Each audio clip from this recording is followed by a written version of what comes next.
السلام علیکم ورحمۃ اللہ وبرکاتہ۔ ان الحمد للہ رب العالمین والصلاة والسلام علی اشرف الانبیاء والمرسلین محمد وعلی آلہ واصحابہ اجمعین ومن تبعہم بإحسان الی یوم الدین، اما بعد۔ محترم ناظرین،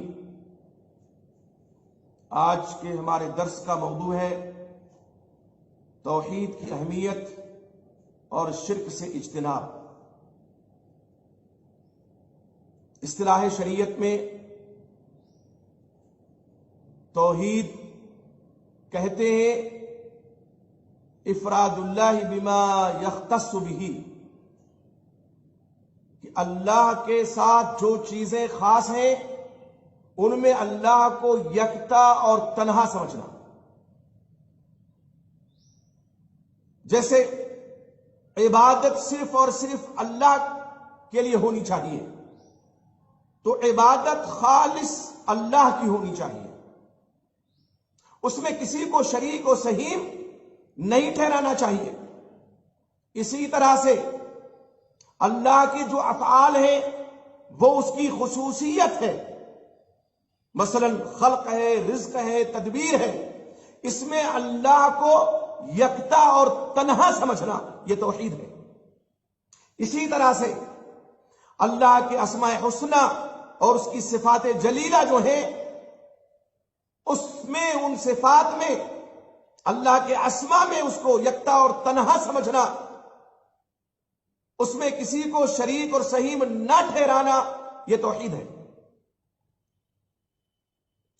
صفات اللہ کی اس کو ماننا بغیر تمثیل کے، بغیر تکییف یعنی بغیر کیفیت بیان کیے ہوئے، بغیر تعطیل کے، بغیر تشبیہ کے اللہ کی صفات پر ایمان رکھنا، اس کو تسلیم کرنا، یہ توحید ہے۔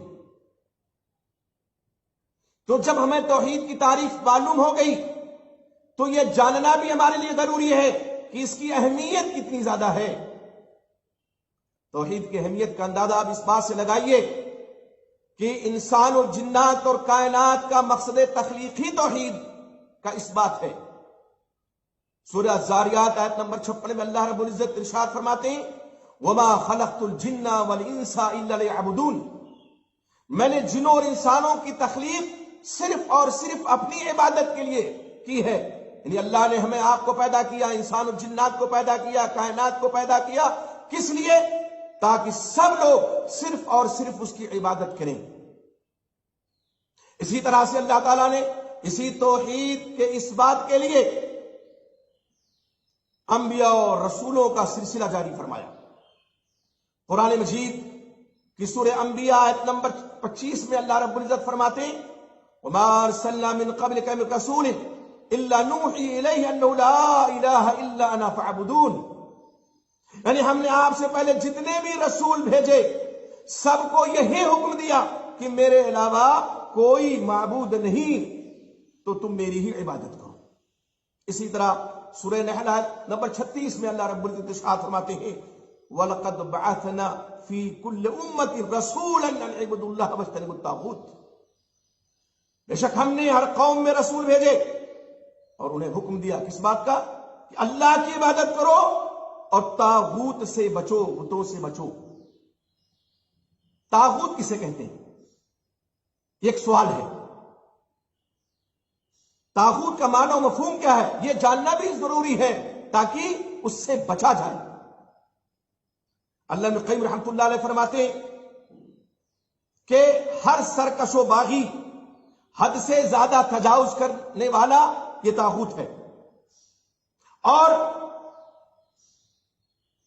خیر کے کاموں سے پھیر کر کے گمراہی کی طرف لے جانے والا طاغوت ہے۔ اسی طرح فرماتے ہیں کہ یطلق ایضا علی الشیطان والکاہن والساحر، طاغوت کا اطلاق شیطان پر بھی ہوتا ہے، کاہن پر بھی ہوتا ہے، جادوگر پر بھی ہوتا ہے۔ وَكُلُّ مَا عُبِدَ مِن دُونِ اللَّهِ مِنَ الْجِنِّ وَالْإِنسِ وَالْأَصْنَامِ، اور اسی طرح ہر وہ انسان، ہر وہ جنات اور ہر وہ بت جس کی پوجا کی جائے، عبادت کی جائے اللہ کو چھوڑ کر کے، وہ طاغوت ہے۔ اس تعریف کی روشنی میں وہ قبر بھی طاغوت ہے جس کے سامنے بہت سے مسلمان ایمان کا دعویٰ کرتے ہوئے بھی سجدہ ریز ہو جاتے ہیں، اپنی پیشانی جھکا دیتے ہیں۔ بڑے تعجب کی بات ہے، ایمان کا دعویٰ ہے لیکن انہوں نے کیا کیا؟ قبر کو معبود بنا لیا۔ قبر کو، یہ قبر، یہ وثن ہے، یہ بت ہے۔ اس بات کو میں نہیں کہتا، اللہ کے نبی محمد رسول اللہ صلی اللہ علیہ وسلم کا ارشاد گرامی ہے۔ مسند احمد میں حضرت ابو رضی اللہ تعالی عنہ سے مروی ہے کہ اللہ کے نبی محمد رسول اللہ صلی اللہ علیہ وسلم نے فرمایا، اللہم لا تجعل قبری وثنا، اے اللہ میری قبر کو بت نہ بنانا۔ لعن اللہ قوما اتخذوا قبور انبیاء مساجدا، اللہ ایسی قوم پہ، ایسے لوگوں پہ لعنت بھیجے جنہوں نے اپنے نبیوں کی قبروں کو سجدہ گاہ بنا لیا۔ امام البانی رحمۃ اللہ علیہ نے اس حدیث کو صحیح قرار دیا ہے۔ اسی معنی کی ایک روایت موطا امام مالک میں ہے، حضرت زید بن اسلم رضی اللہ تعالیٰ اس حدیث کے راوی ہیں، مرسل روایت ہے لیکن اس صحیح روایت سے اس کی تائید ہوتی ہے، جس میں آپ ارشاد فرماتے ہیں، اللہم لا تجعل قبری وطنا یعبد، یعبد کا لفظ اس میں زیادہ ہے کہ اللہ میری قبر کو بت نہ بنانا جس کی عبادت کی جائے۔ تو معلوم ہوا کہ قبر بھی یہ بت ہے، اگر اس کی پوجا کی جائے، اس کے سامنے سجدہ کیا جائے، اس سے التجا فریاد کی جائے، اس سے استغاثہ کیا جائے، ظاہر یہ ساری چیزیں عبادت ہے۔ اب کسی قبر والے کے لیے اس کو خاص کر لیا جو اللہ کے لیے چیز خاص تھی تو یہ اس کی عبادت ہوئی۔ سورہ یوسف آیت نمبر 106 میں اللہ رب العزت ارشاد فرماتے ہیں، وما یؤمن اکثرهم باللہ الا وهم مشرکون، اکثر لوگ جو ایمان لانے والے ہیں یعنی ایمان کے دعوے دار ہیں وہ مشرک ہیں۔ اس آیت کریمہ نے وضاحت کر دیا کہ بے شک کسی کا دعویٰ ایمان کا ہو، بے شک وہ اپنا نام عبداللہ عبد الرحمن کیوں نہ رکھ لے، لیکن اگر وہ اللہ کو چھوڑ کر کے کسی کی عبادت کرتا ہے، دعا ہے، نذر ہے، نیاز ہے، انشاءاللہ آئندہ دروس میں ہم اس کی وضاحت کریں گے۔ کتاب التوحید جو شیخ الاسلام محمد بن عبد الوہاب رحمہ اللہ کی تالیف عنیق ہے، اس کی روشنی میں تو معلوم کیا ہوا کہ قبر کو اگر بنا لیا جائے سجدہ گاہ تو وہ بت ہے۔ طاغوت کی تعریف میں یہ ساری چیزیں آ جاتی ہیں، اور جب توحید کی بات آتی ہے تو توحید کو کما حقہ اسی وقت ہم سمجھ سکتے ہیں جب اس کے ضد کو سمجھ لیں۔ وہ مشہور مقول ہے نا، وہ بِضِدِّهَا تَتَبَيَّنُ الْأَشْيَاءُ، کہ اشیاء کی پہچان، اشیاء کی وضاحت ان کے ازداد سے ہوتی ہے، اپوزٹ سے ہوتی ہے۔ الاشیاء تعرف بأزدادها، تو جب تک شرک کو آدمی نہیں سمجھے گا، شرک کی قباحت و شناعت نہیں سمجھے گا، اس سے اجتناب کی کوشش نہیں کرے گا، تب تک وہ توحید کو کما حقہ نہیں سمجھ سکتا ہے۔ اور یہی وجہ ہے کہ آج بہت سے مسلمان کہلانے والے شرک میں لت پت ہیں، اس لیے کہ وہ شرک کے معنی و مفہوم کو نہیں سمجھتے۔ شرک کسے کہتے ہیں؟ اللہ کی ذات میں، اللہ کی صفات میں، اس کی عبادت میں، اس کے اسماء حسنہ میں کسی غیر کو شریک کر لینا، یہی تو شرک ہے۔ بہت سے لوگ شرک کرتے ہیں، شرک میں گرفتار ہوتے ہیں، لیکن وہ یہ سمجھتے ہیں کہ ہم کار خیر کر رہے ہیں، ایک صالح شخصیت کے ساتھ وابستہ ہیں، ان سے عقیدت رکھ رہے ہیں۔ ایک قاعدہ میں آپ کو بتا دوں، جب عقیدت میں غلو ہونے لگے تو عقید توحید یہ عقیدہ رخصت ہو جاتا ہے۔ آپ اقوام کی تاریخ اٹھا کر کے دیکھیے، حضرت نوح علیہ السلام سے لے کر کے اور بعد کے لوگوں میں جب انہوں نے انبیاء اور صالحین کی عقیدت میں غلو کیا تو وہ شرک میں لت پت ہو گئے۔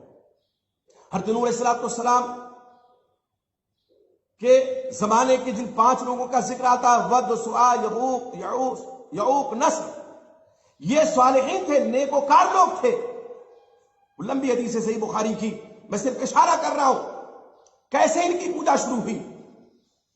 ان کی وفات ہوئی، شیطان آیا، جب آگے نسل آئی آنے والی تو کہا یہ بڑے بڑے لوگ تھے، جب برائیاں تم کرتے تھے تو روکتے تھے تمہیں، اب یہ نہیں رہے تو ان کا مجسمہ بنا لو۔ پہلے مجسمہ بنوایا، پھر آنے والی نسل جب آئی اس نے اپنے گھروں میں مجسمہ دیکھا رکھا ہوا، شیطان آیا ان کو بہکانا شروع کیا کہ ارے یہ جو مجسمے رکھے ہوئے نا بڑے بڑے بزرگوں کے ہیں، صالحین کے ہیں، اتقیاء کے ہیں، اور تمہارے باپ دادا ان کو وسیلہ بناتے تھے، اللہ سے پہنچنے کا ذریعہ بناتے تھے، تو وہ پھر اگلی نسل آئی جھکا دیا ان کے سامنے۔ اس طرح سے صالحین میں غلو کی وجہ سے شرک کا دروازہ کھل گیا۔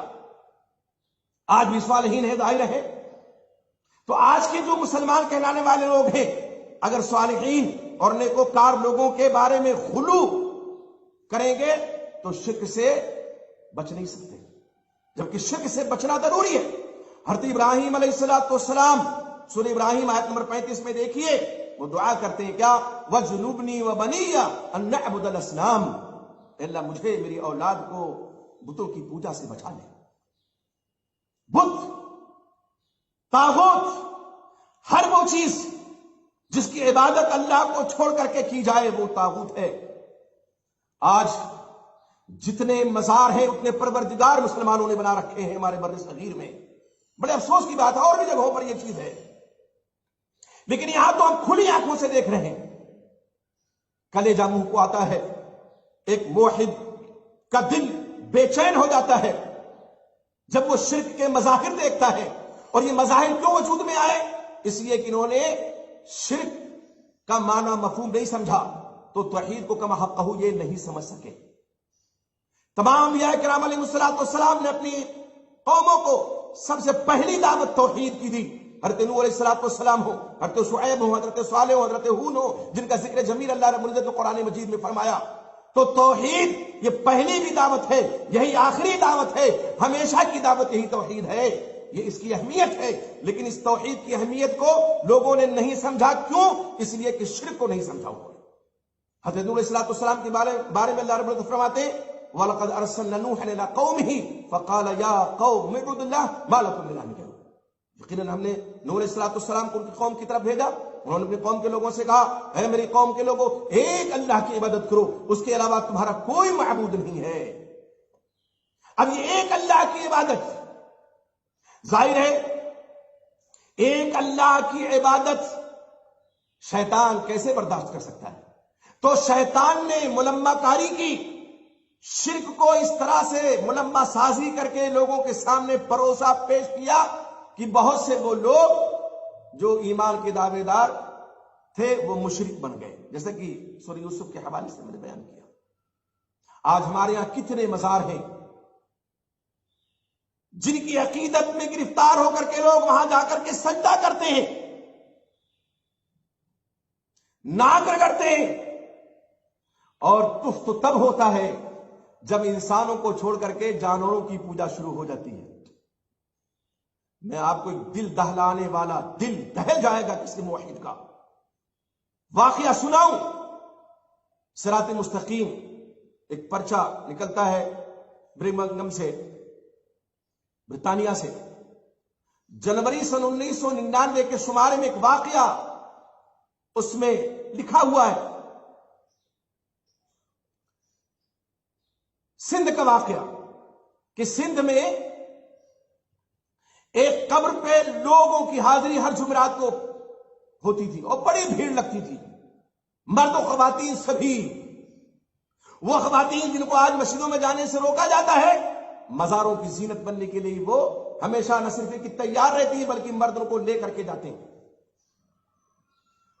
اب وہ قبر ایک درخت کے نیچے، ہزاروں کا مجمع جمعرات کو اکٹھا ہوتا، نذر ہے، نیات ہے، سب کچھ اسی قبر والے سے، دعا، التجا، فریاد اسی قبر والے سے۔ جانتے کیا ہوا؟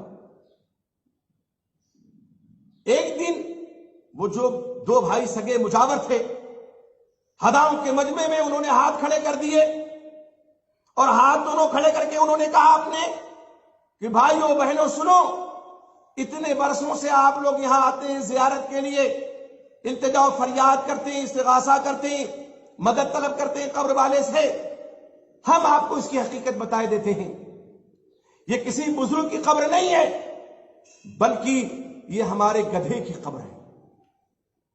اب کچھ لوگ مارنے دوڑے، چیوی گوئیاں ہونے لگی، کسی نے کہا یہ سٹھیا گئے ہیں، ضرور بابا کی شان میں کوئی گستاخی کی ہوگی، بابا نے ان کی مت مار دی ہے۔ لیکن ان کو تو پتا تھا، حقیقت ان کو معلوم تھی نا۔ انہوں نے کہا کچھ لوگوں کو یہ تڑپ ہوئی، جذبہ ان کے اندر پیدا ہوا ہے، ذرا سنیں کہ یہ کیا کہہ رہے ہیں۔ قریب آئے، کہا کیا بک رہے ہو تم لوگ، تم دونوں کیا بک رہے ہو؟ کہا ہم بک نہیں رہے، حقیقت بیان کر رہے ہیں، ہم دونوں سگے بھائی ہیں، ہمارے پاس ایک گدھا تھا، بار برداری کا کام لیتے تھے، وہی ہماری روزی روٹی کا ذریعہ تھا۔ ایک دن وہ مر گیا، کافی سال اس نے ہماری خدمت کی، ہم لوگوں نے آپس میں مشورہ کیا کہ اتنی خدمت کی ہے، ظاہر ہے کوئی جانور ہو، انسان ہو، جب زیادہ دن رہتا ہے پاس میں اور وہ جب خدمت گزار ہو تو اس سے محبت ہو ہی جاتی ہے، فطرت ہے انسان کی۔ تو انہوں نے کہا کہ ہم نے سوچا کہ ایسی کیوں پھینک دی اس کی لاش چیل کوے کتے کھائیں بھبوڑے، اس لیے ہم نے اس درخت کے نیچے قبر کھودی اور اس کو دفن کر دیا۔ ہم بھول گئے۔ کچھ دن کے بعد ہم نے دیکھا کہ درخت پر کپڑا بندھا ہوا ہے، شاخوں سے کپڑے لٹک رہے ہیں۔ ہمارے دل و دماغ میں شیطان نے وسوسہ ڈالا اور ہم چادر ڈال کر کے قبر پہ بیٹھ گئے۔ وہ دن ہے، آج کا دن ہے، ہمارے گدھے کی ہڈیوں کے طفیل ہمارے بیٹے پڑھ لکھ کر کے آفیسر بڑے بڑے ہو چکے ہیں، لاکھوں میں کھیل رہے ہیں، آمدنی بے انتہا ہے، اب ہم بوڑھے ہو چکے ہیں۔ تو ہمیں یہ احساس ہوا کہ اگر مر گئے تو اللہ کو کیا منہ دکھائیں گے کہ بزرگ کے نام پہ ایک گدھے کی قبر پہ لوگوں کو سجدہ کرواتے تھے۔ تو اس لیے ہم نے اعتراف کیا ہے، جو سزا آپ چاہیں ہمیں دیں، اور اگر آپ کو یقین نہیں ہے تو ہمیں آپ تھوڑی مہلت دیجئے، ابھی ہم پھاوڑا لاتے ہیں اور کھود کر کے قبر آپ کو دکھاتے ہیں۔ کچھ لوگ ٹھیک ہے، کچھ لوگ منع کرنے لگے، ارے بڑی گستاخی ہوگی بابا کی شان میں، یہ جھوٹ بک رہے ہیں۔ لیکن ایسے لوگ جن کو یہ طلب تھی کہ دیکھیں کیا ہے، انہوں نے کہا نہیں، جا کر کے لے کر کے آؤ۔ وہ لائے اور جب انہوں نے قبر کھودی اور ہڈیاں تو ان کے بارے میں پتہ نہیں کس کی ہڈیاں ہیں، لیکن کھوتے شاہ، پنجابی میں کھوتا گدھے کو کہتے ہیں، ان کا سر لمبا سا برآمد ہوا۔ لوگ توبہ استغفار کرتی ہوئے یہاں سے۔ آج کتنے گدھے شاہ، کتنے کتے شاہ، کتنے بندر شاہ اس طرح محو استراحت ہیں اپنی قبروں میں، اور وہ مرجع خلائق بنے ہوئے ہیں، اور وہ پیشانیاں جو اللہ کے سامنے مشکل سے جھکتی ہیں، مسلمان ہیں وہ پیشانیاں، ان پیشانیوں کے لوگ مسلمان ہیں، لیکن وہاں جا کر کے سجدہ ریزی کرتے ہیں اور اپنی پیشانیاں ٹیکتے ہیں۔ کیا افسوس کا مقام نہیں ہے؟ ایسا کیوں انہوں نے کیا؟ اس لیے کہ انہوں نے شرک کی قباحت اور شناعت نہیں سمجھی۔ اللہ رب العزت فرماتے ہیں ان اللہ لا یغفر ان یشرک بہ ویغفر ما دون ذلک لمن یشاء۔ اللہ اس بات کو نہیں بخشیں گے کہ اس کے ساتھ کسی کو شریک ٹھہرایا جائے۔ اللہ مشرک کی بخشش نہیں کریں گے، اس کے علاوہ اللہ چاہے جس کو بخش دیں۔ یہ شرک کی بہت بڑی قباحت اور شناعت ہے کہ شرک کی بخشش نہیں ہو سکتی ہے۔ سورہ نساء آیت نمبر 48 میں اللہ رب کے ارشاد گرامی ہے۔ میرے بھائیوں، یقین جانو، یہ روش کفار اور مشرکین مکہ کی روش ہے۔ آج بہت سے لوگ کہتے ہیں، جو لوگ کہتے ہیں ارے بھائی دعا کرو اللہ سے، دعا کرو فلاں سے، تو یہ بزرگوں کو نہیں مانتے، صالحین کی قدر نہیں کرتے، یہ ان کے گستاخ ہیں۔ نہیں، یقیناً ہم اولیاء، بزرگ اور جو صالحین ہیں امت کے، ہم ان کو مانتے ہیں لیکن ان سے مانگتے نہیں ہیں۔ ماننا ایک الگ چیز ہے کہ ہم ان کو بزرگ مانیں، ہم ان کو صالح تسلیم کریں، نیکوکار تسلیم کریں، مانے کہ نیک تھے بظاہر، اس لیے کہ شریعت میں تو ظاہر پہ حکم لگانے کا وہ ہے نا کہ ہم ظاہر پہ حکم لگائیں گے، باطن ملک کے کیا نہیں جانتے، لیکن زندہ تھے، عبادت گزار تھے، متقی تھے، پرہیزگار تھے تو کہیں گے، لیکن مرنے کے بعد یا ان کی زندگی میں ہم ان سے مانگیں گے نہیں۔ یہی توحید ہے۔ تو توحید کو سمجھنے کے لیے شرک کو سمجھنا ضروری ہے، اور یہ توحید کی اہمیت ہے، اسی لیے اللہ نے مخلوقات کو پیدا فرمایا، اسی لیے انبیاء اور رسولوں کا سلسلہ رب العزت نے جاری فرمایا، اور اللہ کے نبی محمد رسول اللہ صلی اللہ علیہ وسلم کی بیست اللہ رب العزت نے اسی لیے فرمائی، اور آپ نے پہلی دعوت جو اپنی قوم کو دی وہی یہی دعوت تھی توحید کی. فرمایا یا ایھا الناس قولوا لا الہ الا اللہ تفلحوا، اے لوگوں کہہ دو اللہ کے علاوہ کوئی معبود برحق نہیں ہے، کامیاب ہو جاؤ. تو ہماری کامیابی کی ضمانت توحید ہے، ہماری دنیا اور آخرت کی کامرانی کی ضمانت و گارنٹی توحید ہے. یہ توحید کی اہمیت ہے. ہمارا مقصد تخلیق توحید ہے، رسولوں کی بعثت کا مقصد توحید ہے. تو اس توحید کو سمجھنا، شرک سے بچنا، یہ سب کے لیے ضروری ہے، اور خصوصاً ان کے لیے جو اپنے آپ کو مسلمان کہتے ہیں. انشاءاللہ آئندہ درس میں ہم بتائیں گے کہ شرک کے مظاہر کتنے ہیں، شرک کے مظاہر کس قدر ہیں اس امت میں، اور کس طرح سے لوگ شرک کرتے ہوئے بھی یہ سمجھتے ہیں کہ ہم مومن اور مسلمان ہیں. اللہ سے دعا ہے کہ اللہ رب العزت ہمیں توحید پہ قائم و دائم رکھے اور شرک سے بچنے کی توفیق عطا فرمائے. آمین. والسلام علیکم ورحمۃ اللہ وبرکاتہ.